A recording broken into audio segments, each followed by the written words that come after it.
All right, guys, welcome. I'm glad that you're here. If you're someone who is seeking uncommon results, this podcast is for you. Success, happiness, and wisdom. What do these words mean to you? I think we can all agree that we'll probably all have slightly different definitions of each. In these podcasts, I get to dive deeply into conversations with some amazing innovators, influencers, and trendsetters that have had different versions of how they define the terms, yet have come out on the other side with amazing, uncommon results. At some point in their lives, they have decided to unshackle themselves from the norm and go beyond all boundaries. Well, hey everybody, thanks again for joining Beyond All Boundaries. And I got an exciting guest today, Paul White. I'm excited to learn about his journey. He's been an orthodontist for how many years, Paul? Over 30. Over 30 years. Yeah. Right. Well, you look great, man. Right. Send anyway, the check. yes. So, before this podcast even started, we just had a 10-minute conversation. I just thought some of the stuff that Paul was talking about and sharing was just great information for anybody who's looking into going into entrepreneurship, business ownership, or even in the dental field. A lot of people don't realize that my wife is a dentist. And so it was kind of fun to talk about that. And really, I think, Paul, what I'd love to just hear from you is your journey and your story, just kind of the things that we talked about at the beginning. But if you want to give the listeners kind of a background about you and who you are and your practice and kind of the things that you've done, would be great. Yeah, that'd be great. John, first of all, thanks for having me. I'm really excited to be here.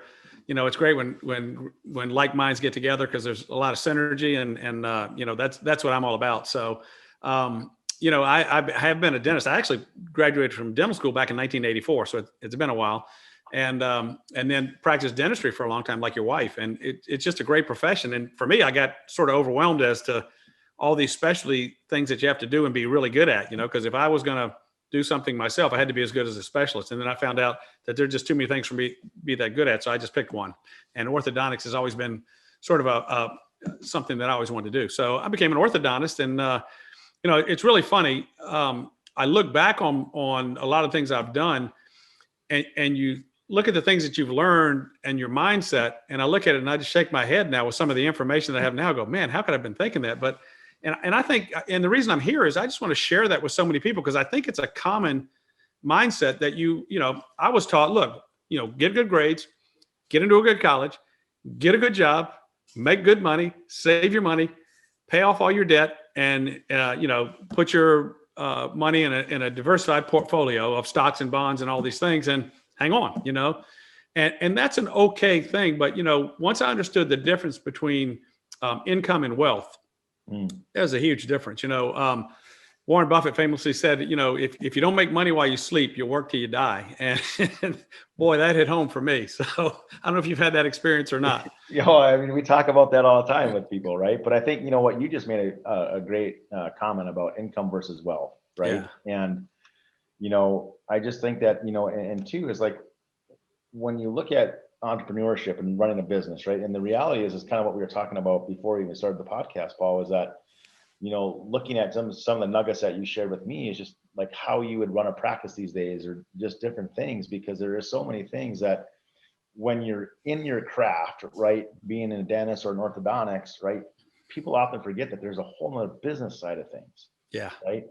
And just the vast knowledge and things that, boy, the do-overs or maybe I won't make that mistake again. But do you want to talk a little bit about maybe some of those things as if you think back, 20 years, 30 years ago when you first started, the biggest thing that people have to remember is there wasn't an internet when I started all this stuff, right? And there wasn't anything called marketing in the professions, in the health professions. You couldn't have a trade name. You had to be Paul R. White DDS or Dr. Paul White or whatever, and that was all you could be. And you couldn't market. You could list your name and your hours, and that was pretty much the only thing you put in the yellow pages. And people would get called on it back in the day. And so what I've come to understand is I got into the profession to help people and to serve people. And it's good for a while. So all my efforts and all my energy and all my finances were focused on being a great orthodontist and serving people. And what I didn't understand is if you're the best kept secret in town, so what? You're not going to help that many people. So marketing is a huge piece of this. And then also the business side of things becomes a big deal. And a lot of us tend to just work hard and as long as there's enough money coming in, we just keep working, And if you ask most professionals, I'm not just talking about dentists, but I'm talking doctors and attorneys and everything. So what's your retirement strategy? Well, I'm gonna keep working until I have enough. Right. And of course, you know what the big question is? When's that? Yeah. Well, how much is enough, right? Right. Yeah. And they asked Rockefeller. I guess at the time he was the wealthiest man in the world, and I think he had like 2 to 3% of the GDP he owned, right? Right. And they asked him how much is enough, and he said just a little bit more. And I can remember in my career thinking, if I could just get to this point, and if I could just get to, and that point that's a ball that just keeps moving all the time. So I do think you have to, in your mind, start thinking about what kind of lifestyle that you want to live. And, if you want to be extravagant, that's going to cost you, and if you want to live a certain lifestyle, you've got to figure out what that sort of, we call it the burn rate. How much is that going to cost you to live like that? And then start making investments and your income and all that together to support that life. But then what happens once you stop working? Mm-hmm. Right? Because your lifestyle, if you don't have investments that are generating the same amount of money that's replacing the income you were making, then your lifestyle is going to take a severe, drop. And I've had friends say, look, I've got enough money to retire as long as I don't live more than about 2 years. Yeah. Well, and you make an interesting point too, Paul, because often in my world, right, it's people have this, I call it BS belief system, right? Yes. That they can just live on less. And what's really fascinating to me is like, okay, we'll start doing that now. Take a 60% income now, cut now, because all the excuses of things that you're saying that you're not going to have to pay for, how do you know that taxes won't go up? How do you know these things won't occur? How do you know property mortgages and all these things will change with inflation and everything else, right? So it's a matter of understanding, again, to your point, to where you can generate and create wealth versus just income. And to your point, like I remember when I first started my business, right? And I was like, oh man, if I could just hit X amount, things will be perfect, right? Then you hit X amount and you're like, okay, now, and I call that propensity to consume, right? Right, because as your income goes up, your expenses go up commensurate with it. And it's never this. No, right? And so we have and it's interesting because we have this mindset, right? Where we're doing that during our accumulation years, right? Our income goes up, our expenses go up, our income goes up, our expenses go up. And thinking that it's all of a sudden when we hit that magical age or retirement word, that it's just going to change and we can adapt to spending less. I think that's where we fall short. I mean, it's a huge impact. I was thinking when you said, well, if you think you're going to live on less, start living like that. And I started watching, you ever watch that show, Tiny House? So they got this show and it's like, we're talking a 200 square foot house that they build for these people. Maybe a 400 square foot house is a big one. And they go in the house that they're living in, which is 2,000 or 3,000 square foot. And they go, okay, what do you not want? What do you want? And they start throwing stuff out. And I mean, and I'm like, no, I don't. so I don't want a tiny house and I don't want a tiny retirement lifestyle. So that means I have to start planning ahead of time. And I'm sort of late to the game, understanding I've made good money all along. But, as you get up in your practice starts to naturally slow down. And I've sort of made it slow down because I just don't want to work that hard all the time. And so I love what I do, but I do it a few days a week. And so I started when I understood income. So I'm making income. That's all I'm making. Mm-hmm. And when, I had all these ideas about how to invest in the stock market and I was tired of giving people my money, some guy who probably, wasn't even a Series 7 guy, just some guy who'd had some course with Schwab or whoever.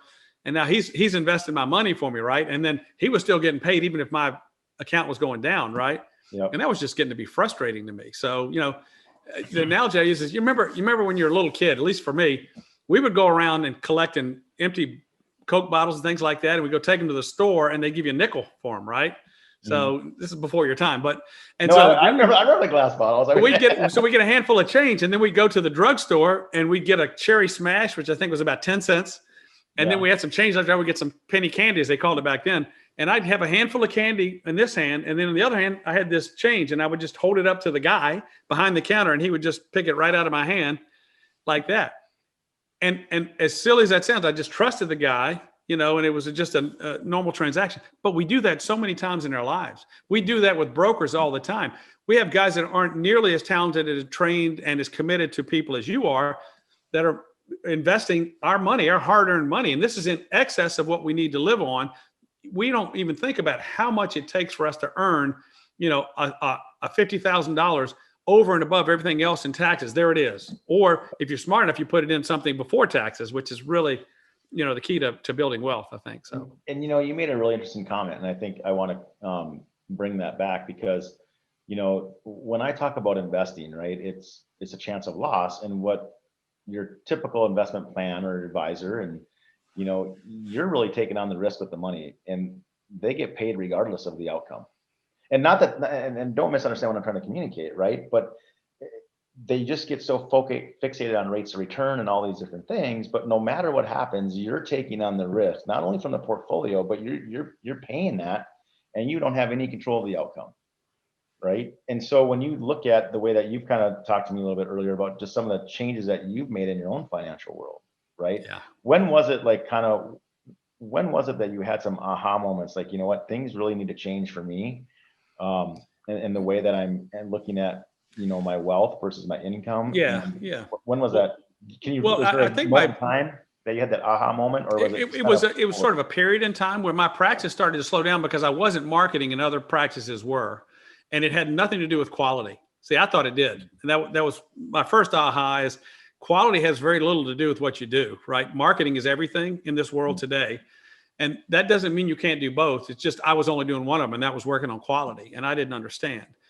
And after you've been doing something for a long time and other people are marketing around you, it's hard for you to catch up to them because they've already got something established. So I started looking around going, well, all right, so this gravy train's not going to go forever. Right. Mm. And I started thinking, because I had that mindset of, I'm just going to keep working till I have enough. Right. I've never been afraid of hard work, and I was taught to do that. Right. But hard work does not get you there. Right. So one of the guys I love is a guy named George Antone, and he wrote a book called Debt Millionaire. It's a great book. I would recommend. It's a short read, but he's a brilliant guy. And he talks about there's this wealth equation, right? On one side of the equation is somebody paying, and on the other side of the equation is somebody receiving, right? And most of us are on this side where we're paying, right? We're paying with interest. We're paying with inflation. We're paying with lost opportunity, and all this debt side of things right here. Whereas on this side, the receiving side, they're holding the debt that you're paying, right? And so they don't have to, you're working to do whatever you can to pay this side off, right? And the guys over here just own the debt, and they're making money while they're asleep, or in Cabo, or wherever they want to be, right? So there's a certain lifestyle thing that you think of. And until we start owning vehicles that will allow us passive income, cash flow, and then also be tax advantaged as well, those are things that if you don't start thinking about that early enough, you're in a rat race to keep up. Because if you're just working hard, you're going to fail every time, because the dollars that you're making are worth less and less and less because of inflation. And if you just save your money, which is what we were all taught to do, you're losing money, right? Mm-hmm. And that's what's crazy. So that's the challenge for us, is to start thinking differently about money and about income and about wealth. So when looking at your practice and the things that you've been doing in your practice, what would be one of the biggest takeaways that you've had as a business owner and entrepreneur, of maybe a lesson that you've learned, or that would, give somebody good insight into, especially if they go into the dentistry? Or I would say don't do it all by yourself. Okay. I was taught to be your own man, be your boss, be everything. And you have to be all things to all people. And frankly, if I'm honest with myself, there are a lot of things I'm not very good at, right? Mm-hmm. There's some things I'm really good at. And so I'm taking the time that I can do the things I'm really good at and doing things I'm not very efficient and not very good at. And I didn't really build a great team around me. And I succeeded in spite of myself in those areas. But there's another book that's a great book called Traction. Now, you're going to hear me refer to books, right? Mm-hmm. Now, I refer to books, but you got to understand, I'm basically functionally illiterate, right? I have been reading. When I was a kid, I hated reading. It was go outside and play or go read. I go, see ya, right? and I just never read. I read one book in high school, and it was only because we were on vacation. It rained, and I read this book. I didn't even finish that book. And I did that same book report 4 times a year for 4 years in high school. Same teacher, right? And I would twist it to so I got credit for craftiness, right? And I even felt guilty about that. So when I got to college, I go, well, gosh, I guess I ought to take a lit class or something. So I signed up for a lit class. It was Tuesday, Thursday class. On Tuesday, they assigned us a book I'd never heard of. They didn't even have it in the bookstore, and you had to read 300 pages, which is more than I'd read in my entire life. So I dropped the class. But as I start looking at people like Warren Buffett and all these successful people, what do? They are voracious readers, right? And so I begrudgingly read. I move my lips and read my fingers, but I get through the books, right? And a lot of people, my son does books on tape, so now he's become a scholar. But so you mentioned, is your son going into, how old's your son? my son is 29. Okay. So yeah. Is he following in your footsteps in the medical Doesn't field? want anything to do with it. And I can't say that I blame him, because the world in healthcare is changing dramatically. The debt that you incur and the money that you get back there's getting to be a tighter margin on all that stuff. So, and it's not that it's not a great profession. And if you're thinking about it, please do it. Don't let me talk you out of it. But for him, he does IT. He's a programmer for Microsoft, and he's had a couple of great jobs, and he can work anytime he wants, anywhere he wants, as long as he's got an internet connection. And so there's freedom in that. But on the other side of that, he's still an employee. And there's a mindset that comes with an employee. So you hear Kiyosaki talk about, my rich dad never wanted me to get a paycheck, because then I started thinking like an employee and not thinking like an entrepreneur. So, there's all these things that I've learned, it's just like a flood for me, because I'm so late getting to the game in some of these things. And yet it's never too late, Well, it's never too late. And, you've done a lot of things too. And just in the short time period of, but I think the other thing too is just the ability to adapt to change, right? And not have your ego get in the way, and realize, like, what, just because we've been, it's kind of the definition of insanity, right? Where we do the same thing over and over again and try to get a different result because of the things that we're told to do, right? From the influences, the masses. And it's amazing. Like, once you step back and just kind of take a look around, it's right in front of you. And there's a lot of aha moments, and people just sometimes need to come along, and because you're thinking it a lot of times, right? But as soon as there's somebody that's on the outside with you that makes a comment or gives you permission, I guess, so to speak, to even go that direction, right? It allows you to kind of make those changes. Well, in Proverbs, it says that pride comes before the fall, right?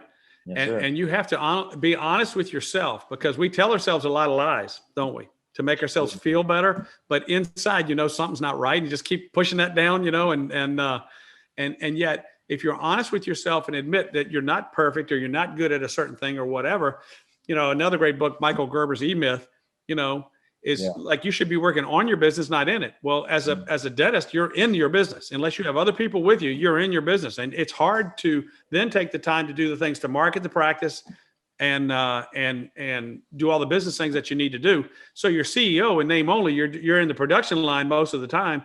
And no other CEO of any successful business goes down and makes the widgets that they're selling. So it's a unique thing to be involved in. And again, a team is something that you need, somebody that you can depend on. So I mentioned Traction, and they have, two basic heads of a business. There's the visionary and an entrepreneur. I mean, an enabler is what the word I was going for. And this is when Alzheimer's kicks in. The doer, the person that gets things done. I'll think it's going to come to me in a second. So, and so it was clear to me that I'm more of a visionary. I've always got ideas. I'm always thinking about stuff, and I start 1,000 projects. It's hard to get them finished for me though, because I get, squirrel, or there's a shiny object and I'm on to something else, so having somebody there that can help you. Oh, it's called an implementer. There you go. So having a visionary that has a vision for that business, and an implementer who gets it done, because rarely those two people have the same characteristics. I don't know if you've had that same experience. That book is a great book. And I think, it is, because. Why didn't you save me earlier? I couldn't think of the implementer. Well, I didn't want to rain on your parade, man. You were going for it. So I was there. Right? You just watching me sit there thinking, and you just not throwing me a lifeline. I was helping you.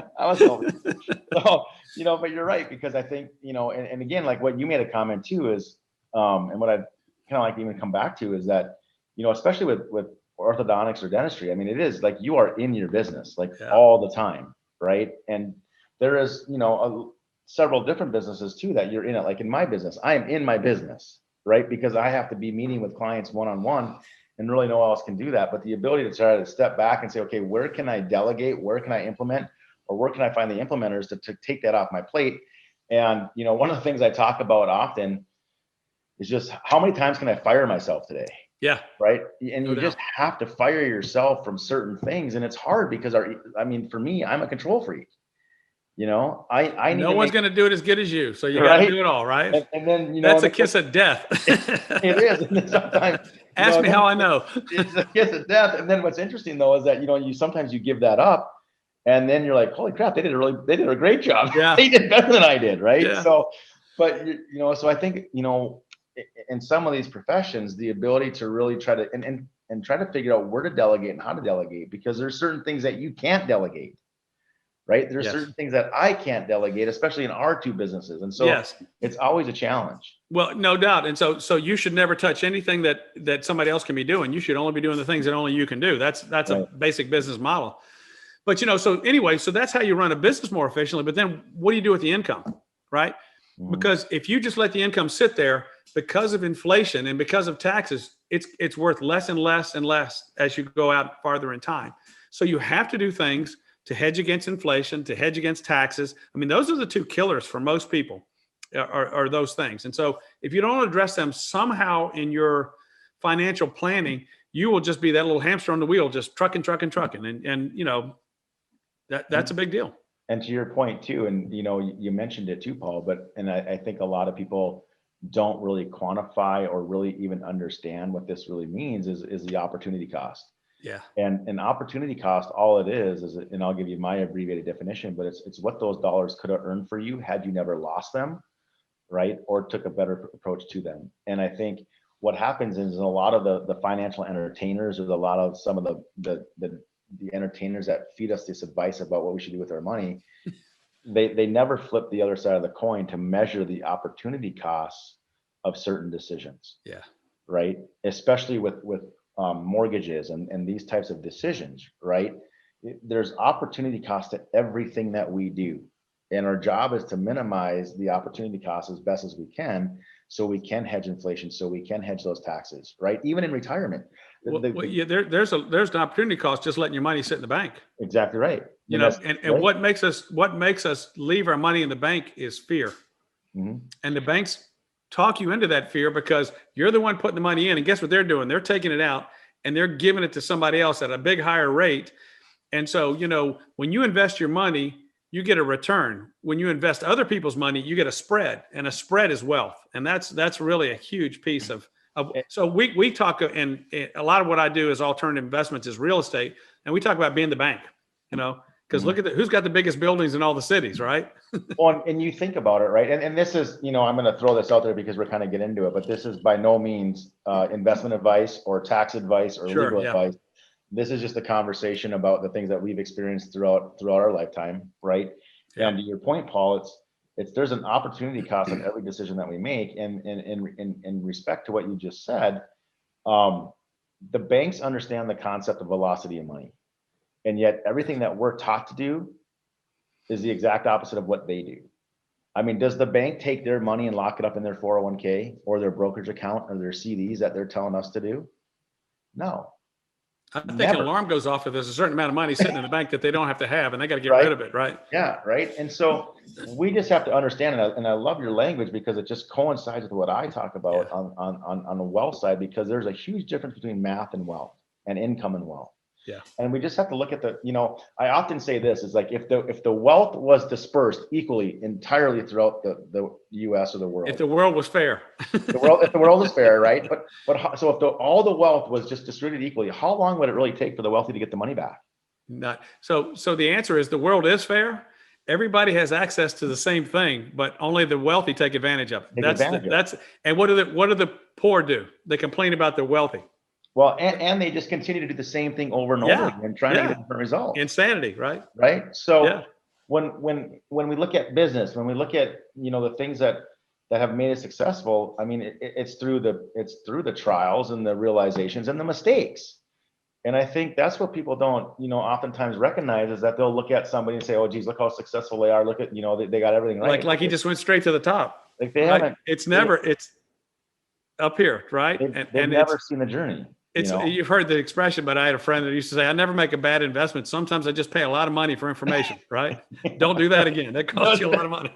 Don't forget that lesson, do you? That was an expensive education, right? Yeah. And so we look at things, and I think it's just, I think we just have to, sometimes slow down to speed up too. And I think that, in life, we just get so busy in the things that we're doing. But I think if you can just like slow down and just kind of, and take a deep breath and realize and look at, maybe there's things that are in your blind spot, Yeah. right? Not only from an investment standpoint, but a business standpoint or a personal standpoint, right? And it's not hard. It's not easy, right? No. One of the most challenging things there is. And so I would say, if you're thinking about what you're going to do with your investing, so hopefully this is, if you're in a place where you're not comfortable with your finances, I'm hoping our conversation is stirring something in you. And there's really two pieces that I gave you that I'm just going to, the teachers go, write this down. These are two write downs. One is surround yourself with a great team. So somebody like John, who has the knowledge and experience you won't have for years, because how much money and time has he spent on his education? Tons, right? And the other thing is, fear keeps us from taking action, but knowledge is power. So get books and read, watch tapes. There's so much. I mean, there's no excuse for not having information now, because it's everywhere, right? And find somebody that's successful and ask them what they're reading, what are they doing, how they learn it, and just follow. Because somebody that's successful, they've been where you are. They didn't start there, and so I would just encourage you guys to take action, because that's probably the most important thing to do as far as what we could tell you today. Yeah, and we talk about with my clients and team is just, it comes back to playing full out, right? And Yeah. I just want to bring back to like talking about sitting on the sidelines, like play full out, right? And you're gonna get dirty, you're gonna get hurt, you're gonna fall down, right? Leave it on the field. Leave it on the field, but play full out, because those experiences, right, not only like grow you as a person, but it's gonna grow the people around you, and you can become an influencer. You can share your experiences in life. And I think that's what it's really all about. And, Paul, you mentioned something too. And I don't want people to miss what you said, is that, you got into your career to serve and help people. Yeah. Right. And I think that, this world would be a better place if people would really, in my opinion, my humble opinion, would just, serve and help people, because currency follows value. Right. Yeah. And I also believe that if you truly are in it for the right reasons and the right people, it's going to come back to you in tenfold in different ways. Yeah. It's funny, is money for me is I've never done anything for money. I've just assumed it's going to be there if I do what I'm supposed to do. And for me, money became a scorecard, an acceptance. These patients have liked what you've said. They've appreciated what they've said. They've sent other people. And so more money would come in for a while. Right. But after a while, even that, it should never drive you. Should always make decisions for what's best for the person you're dealing with. That's just always have their best interest at heart, because again, you sleep well. I have, I've always done the best for anybody. And, as professionals, a lot of us tend to go overboard, and even if it costs us money to make a situation right, we do that because it's just who we are, and it's our reputation. That's probably the most important thing to us. And yet when I started getting in alternative investments, I just assumed everybody else would do the same thing. And there were lessons learned in that, right? Because not everybody does that. So there is this thing called due diligence. Whenever you're doing an investment, doesn't matter what it is, that you need to check out the person that's performing or doing the deal, and then the deal itself. So those are important things to do. Yeah. I mean, and I always just, again, to your point, to do due diligence. And I often think of it, you're really working and investing in the people, because if you work with good people, they can take a bad situation and make it somewhat good. Yeah. Maybe not profitable, but they can make it, better than what it could have been. Well, right? well, the guys I invest with will lose money first before I do. Yeah. And I'm the same way. So, and I just think that because it's short-sighted to take advantage of somebody, whereas if we want this long-term arrangement, there's a trust that you're building up, and trust takes so long to build up and can be lost in an instant. And that's in relationships, and that's in business. It's all those things. So, that's capital. So there's another kind of capital that we talk about, and that's human capital and relationship capital. And those are really important things. So how many years do you think you're going to be running your practice, and how long do you think? If I could just do it part-time, so I'm sort of doing it part-time, but I'm still in charge. If I could just be the guy showing up, I would do it for a while just because I like it. Right. Yeah. But, this last year has been really tough for us because we were shut down 8 weeks. My expenses still kept ticking. I still paid my staff because I care about them, but I had no money coming in. And so the only thing that saved me was the wealth and the cash flow that the wealth that I had was producing. And that's a good test of what I'm thinking, right? Is what are you going to do with your time? I can't sit still. So I'm on a mission to help other people understand what I understood sort of late, and that is that you can be successful. You can be, you can have a freedom lifestyle where you don't have to be working all the time, because so many of us are just taught that you just work hard until you have enough. It's an awful retirement plan. Mm-hmm. And to your point, and I talked about this when COVID was hitting in working with some of our clients about a business continuation plan where you don't have to rely on the government for the funding, right? So because of you position yourself in certain ways to where, would you rather not have had to utilize that capital, but you know what, you're in a position to utilize that capital to not lose everything that you worked so hard to create. Yeah. And keep those doors open and keep your employees paid, right? And so that speaks volumes to you and the things that you've learned. And, but it's because you've taken the time to really, understand wealth, and it's not easy, right? You're going to make some mistakes. And well, one of the things that helped me was I was a saver. So I never lived an extravagant lifestyle. So I did have money saved, but what I didn't understand until I had money saved was I was losing money on that money that I had saved. Money especially for my wife. And maybe this is true of women. I don't mean to be, whatever the word is now, but she finds security in seeing a big number in a bank account. Right. She finds security in having a house that's paid off, and there is security in that.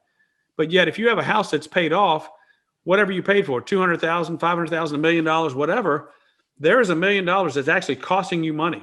Mm-hmm. Look at who's on the paying side and the receiving side, right? You're paying everybody to all the cable and the lights and all that kind of stuff. It's not making any money, and you're paying taxes on it, right? And yet, if you were to use that as an asset and borrow against it as a leverage, and then start investing in things that make more money than what you're paying for the debt, but there's still a security in that. So we had a conversation with my wife, and she just wasn't having any of it. And it's like my accountant said, if the number one piece of advice I'll give to anybody investing for retirement, don't get a divorce. That's number one. Number one. And if you have, you can always make it up, but it's just, you have to work a little harder. So my accountant said, if you don't want to get a divorce, you better drop that conversation. So I have this knowledge, and I walk into a house and I go, so it's costing me money, right? Well, to your point though, there's, I talk about this too. It becomes very emotional. It can be, right? It is. And there's the economic side to things and the emotional side, and the emotional is always going to trump, right? And I'll talk to people that I work with. I'm sometimes trying to manage their emotions more than any of the outcome, because and the biggest emotion is what? Sorry? The biggest emotion is what? Security. For most people. Security. Yeah, right? But even bigger than that is fear of fear. Losing that security. So what I'm saying is that they don't want to lose it. They want to hang on tight to what they have. Right. So fear, but also that security that creates in the bank, it's not going anywhere. Well, fear is what makes us do all the things that all Wall Street and everybody tells us to do. Right. Exactly. Right. You're missing out. If you don't do this, you're, it's all fear, So it's just really, it is, it's sometimes, and it's hard to remove the emotion from certain things, right? It's tough. And if you can just kind of, have, and again, I talk about too, it's like, even in overall planning, there's the battle between current lifestyle and future lifestyle, right? And sometimes that current lifestyle overtakes. Yeah, well, you do have to start paring down. Like, you don't have to necessarily live in a tiny house, but you do have to pare down what's really necessary and what's an extravagance. And as long as you're aware that it's an extravagance, and I want that, so want and need, big difference, right? Mm-hmm. You have to know what those things are, what your burn rate is based on the things that you have to have and the things that you want and you're willing to work for. And then that gives you an idea of, this is how much money I have to cover. Don't forget taxes. Don't forget inflation. Those are things, they say that the inflation rate now is not 3% because, a long time ago, they took food and gas out of the inflation thing. They say it's probably more like 10%, right? Yeah. If you look at the CPI index and the measurement of inflation, a lot of the goods that we buy on a daily basis are not even in that calculation. No. So it's really, again. And then there's personal inflation, because you might have a higher burn, lifestyle than somebody else of things that are more expensive. And then if you think about tax rate, if you account for taxes, then it's probably 16%. So you got to make a pretty good return to just not lose ground, right? And again, if we borrow money that has a higher value today than it will tomorrow and pay it back with cheaper dollars, we are starting to think like wealthy people do. Wealthy people have tons of debt, but it's not that they can't pay it back. It's just that debt is making money for them, right? It's a mindset shift. So and there's a big, and you said two really good things. I'm gonna try to. My mind's going 100 miles an hour. I'm on a roll. I said two good I know, things. you're, Right? you're doing good, man. So there's one comment I want to come back to. What you just said is about debt, right? To your point, there is a huge difference, and I want everybody to understand this: is that there is a huge difference between having debt and being in debt. Yes. We're not suggesting to go into debt by any shape, form, or means, right? But the leverage and the collateral to be in a position, right, to do that is a big difference. To your point, right? There's debt there's debt as an asset, and there's debt as a liability. Yeah. And a debt as a liability looks like a car payment, looks like a second home, looks like whatever. And I'm not saying those things are bad, but just you have to have the income somewhere to cover that. And then if you stop working, can you still cover that? Yep. And if not, think about what you're doing. Because if you go buy a second home, and again, I have one, and I did that before I understood, and I love that place. It's my happy place. So it's just, I justify it now, but that lost opportunity cost from putting that kind of money and paying it down over the years that I've had it, I could have been investing in a bunch of rental houses or things like that, and Bitcoin or whatever it was, right? Wish it had been Bitcoin, but think about it. That is a huge lost opportunity cost. And you have to think of you have to think of money, because when you create debt, it's created out of thin air, right? Mm-hmm.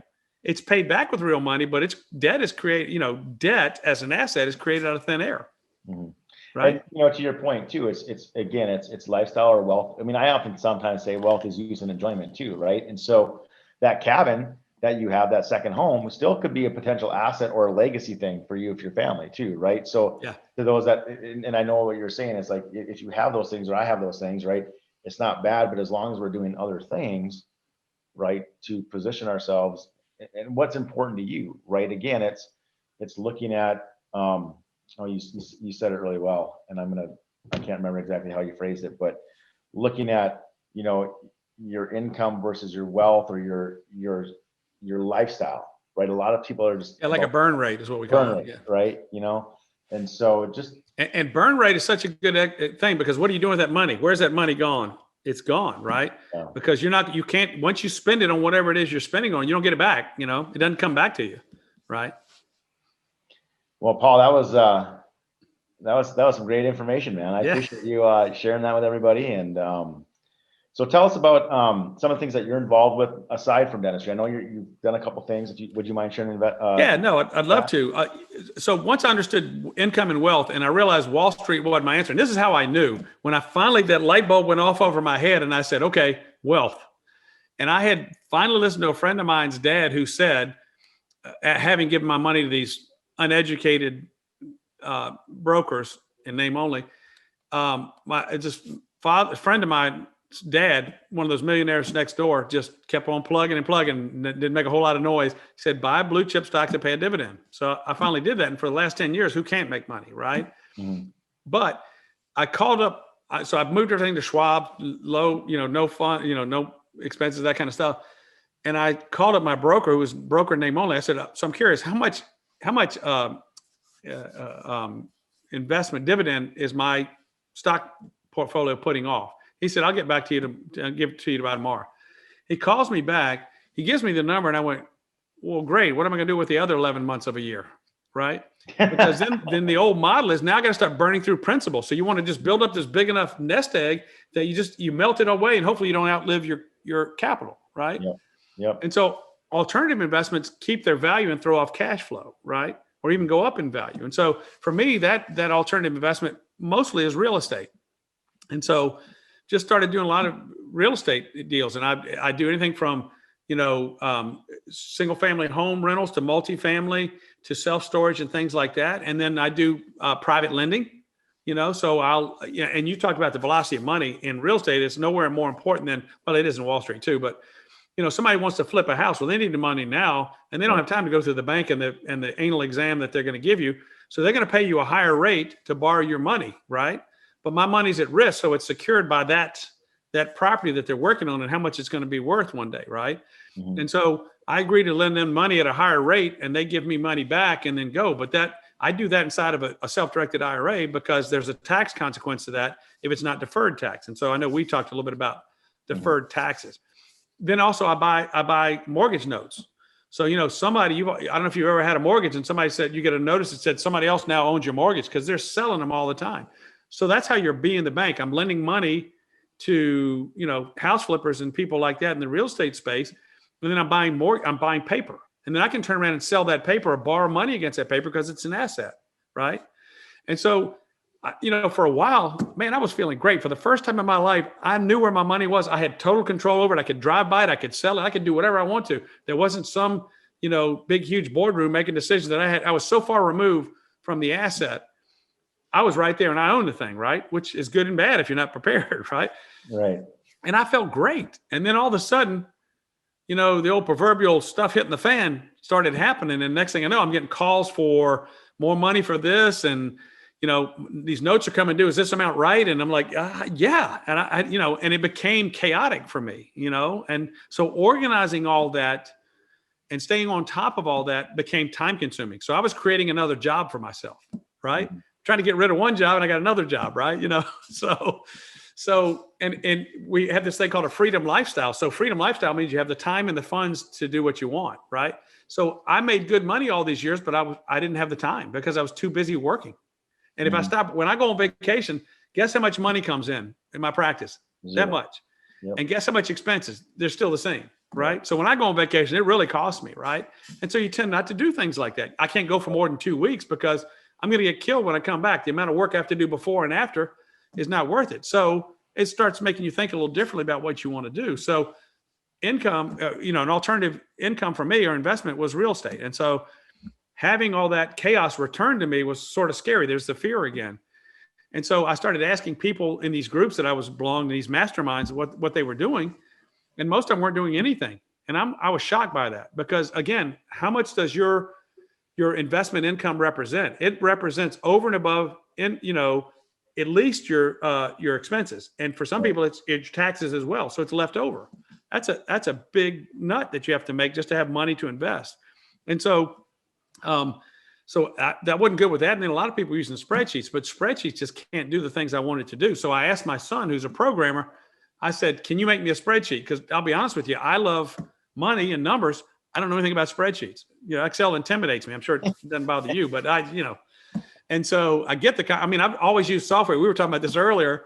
It says, my mom taught me when all else fails, read the directions. So I just open up software and just start using it. I never read how to. And so Excel was the one I skipped, right? Because it was just a little more complicated. So anyway, my son, who at the time was a programmer, still is. And I said, can you make me a spreadsheet? And he goes, sure. And he was, he can do these in his sleep. And so I told him what I wanted. And as he's programming things out, and I go, oh, and yeah. And he'd do that. And I go, oh, and yeah. And he goes, all right, do me a favor. Make a list of all the things that you want this thing to do and stop. We got to stop this because I can't do this forever. And so I sort of made a list, which I was still adding to because that's what visionaries do. We can't stop just with one thing. And I hand him this list and he goes, Dad, he said, spreadsheets can't do half this, most of this stuff. I said, so what do we do? He goes, you need an app. And I went, okay. What's an app? And so that was their journey. And so he created an app for me based on my needs, which has just exploded into this other thing, this other company, this other, I can't sit still, So we have this app, this software called Real Numbers with a Z on the end. Real Numbers. And the whole idea of it was for me to be able to see it globally. How much money do I have invested? How much do I have to invest? And how much is it returning? It's a simple, you look at Schwab, all those things exist, right? Sure. In the real estate market, that does not exist. Mm-hmm. In a self-directed IRA environment, it does not exist because in a self-directed IRA, they'll invest in anything from, llama futures to Bitcoin to rental houses to whatever, and they don't have any idea about that. And so what I found when I finally was doing all these alternative investments, I was losing thousands of dollars and I didn't even know it. Mm-hmm. And so we created this software to track all that stuff. And it only alerts me when there's a problem. I don't have to go looking at stuff all the time. So I'll get an alert on my phone or whatever. And it helps me to know what I'm returning, how much money I have. And it's just all this control in this one little app, and it's powerful, and we're still building it. So Is it does it also manage cash flow of incoming income into the assets as well? yes. So it has a general ledger for the entire thing, and then each individual asset has all the contact information, all the pictures, all the data, everything you need to know about it, and then also some analytics, and then also a ledger. Wow. So and it hooks securely to banking through bank encryption to your bank. So when money hits the app, you tell it which asset it belongs to, and it posts to the general ledger and then to the individual asset. And now we're getting, okay, how much money am I returning on this house or on this loan or on this mortgage note or things like that? It is just amazing because there's nothing out there like it. So and Paul, you can tell I'm excited about it. Absolutely. Can people get their hands on it right now, or is it? Yeah. Okay, so why don't you share with the listeners to? Yeah, it's realnumbers.com. Realnumbers with a Z.com. And there's a 14-day free trial if you want to try it. If you want to get in touch with me, either Dr. White at realnumbers.com, or if you go on the Real Numbers website, there's a little chat bot, and you can just ask a question. I'll be sure and get back with you. But I'm super psyched about this because as a visionary, my mind is going like crazy. Like, my son asked me a question early on. He said, and it was a yes or no question. And about 20 minutes later, I'm still telling him what it's going to do years from now. He goes, dude, I just want an answer. Do you want this? I said, yeah, but I want you to understand why the answer was yes, so. Well, you can tell you're excited about it. And the reality, but Paul, the reality is that it's a tool that I think that a lot of people can really benefit from. Oh yeah. And because the reality is that you have your spreadsheets, you have your cash flow, but there's more intuitive parts to this equation of wealth versus math and cash flow and access to capital, right? I mean, the one thing, that I would say too, is that if you have money on the sidelines, that's good as long as you put it to use, because you got to have access to that capital to take advantage of opportunities, right? Yeah. But as long as we don't let it sit there forever, okay? Because, there is times I think in life where capital on the sidelines is okay. And an example of that was COVID. Yeah. Because I had money on the sidelines, guess what? I took, the returns aren't to where I hope they go to yet, but because I had access to capital, I was able to take advantage of opportunity. Yeah. Right. Because I had that money sitting there. No doubt. Cash is a position, and you should have cash, right? Because if we call it keeping your powder dry, because real estate's been doing this and this and this, and everybody keeps waiting for it to drop, but it keeps going up, right? Mm-hmm. And at some point in time, when we don't mind a crash, because if you have cash, that's when you start buying. It's just like the stock market. You have to be Aquarian, but that's not the word. Help me with the word again. The opposite of what everybody else is doing. Odd-lottered? No, not even that. There's a word. It'll come to me in about 2 minutes. If my wife's not around, I can't finish a sentence anymore. So, but you contrarian. That's it. You have to be a contrarian. If everybody is running away from the stock market or running away from real estate, that's when that's Warren Buffett. You should be running in with hands full of cash, buying it up at a discount, right? Because with real estate, especially if you're buying a rental house, the money is made at the front end of the deal. If you overpay for a house, it's awful hard to make a lot of money on it, Yeah. Good. Well, man, that's awesome. So everybody go ahead and check out the software. Realnumbers.com. It's awesome. Realnumbers.com. And again, Paul, I want to thank you for joining the show today. I had a lot of fun talking to you. Yeah, me too. When you get together with like minds, we just do this all the time and shake our head while the other one's talking, right? Which I feel like a bobblehead. Maybe we should have 2 little bobbleheads made or something. We'll do that next time. Yeah. But anyways, no, I really appreciate you sharing your story and your journey and just the things that you've learned and some just real important financial guidance. And I think I would say it's never too late. You just have to take the first step in a 1,000-mile journey is the first step, right? Mm-hmm. You don't have to take it all at one time. You don't have to be successful right away. And it's okay to be cautious, but don't let fear paralyze you. Take action, right? So, like Nike says, just do it, right? Just take action, take a step, surround yourself with knowledgeable people, right? Mm-hmm.